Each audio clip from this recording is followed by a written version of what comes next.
Do you find, in spite of this negative media campaign against Islam and Muslims, that people are still coming to Islam? Absolutely. Islam is growing at a rapid pace because what's happening is that people are beginning to ask more questions. And even if the questions come in a negative context, if the Muslim that the person is asking maintains their composure, then the people usually get a clear understanding, and it makes them want to come and accept Islam. We're given shahada after shahada at the ISNA Dawah Center here on the north side of Chicago because people are coming by to ask questions out of curiosity. Sometimes they ask questions as a challenge.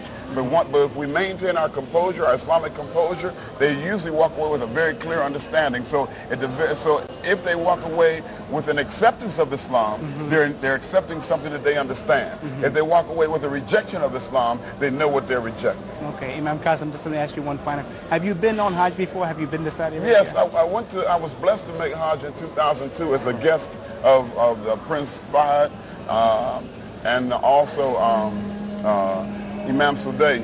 Right. Unfortunately, I wasn't able to take my wife because the delegation was limited. I do need to try to return somehow. Right. But what was the experience like for you? It was a beautiful experience. It changed me forever. I thought I was close to Islam. In what ways did it change you? Because it made me conscious of the fact that Almighty God is watching.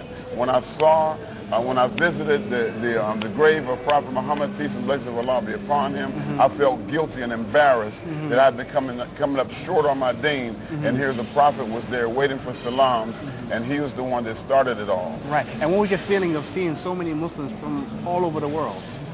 I lost track of how many tears I shed, but mostly out of sadness for the unfortunate Muslims who live in the city of Mecca that don't have some of their basic needs. Right. They see the Kaaba every day, but yet don't have some of their basic necessities. I cried when I saw the crippled children that were looking for 1 and 2 riyal just to make it through the day. Right. But to see all the Muslims coming together, I felt proud in the other sense that I was part of that conglomerate, that beautiful family that was sharing La ilaha illallah Muhammad Rasulullah. Imam Qasim, thank you very much. Inshallah, you'll get a chance to come back on Hajj again with your family. Assalamu alaikum, akhi. Wa alaikum salam. And what's your name? Ryan Mahoney. Ryan Mahoney. And where are you from in America? New York, Astoria. New York. Okay. How long have you been Muslim? About 2 years. And how did you become Muslim? Oh, that's a long story. Okay, we got a little time. I'd say the best way to put it is some very positive examples in the community. I live in Astoria, and we have all kinds of Muslims from all over the world. So I was fortunate to make friends with an Egyptian brother who really struggled and made a good example. And do you find that in the community there many people are coming to Islam? I don't know. My community is very Islamic already. Okay. So I see little by little. Yeah. I mean, and you always lived in that community? About 8 years. Okay. And when you accepted Islam, how was your family's reaction to that? They said, good for you. Okay. You know, American people are very liberal, you know? Right. So they weren't very apprehensive. They said, that's nice. Okay. Let me ask you, like in the news today, there's this guy, Adam, who says that the Americans should accept Islam or else. What do you think about that statement? Well, I don't think he's in a position to make these kind of threats.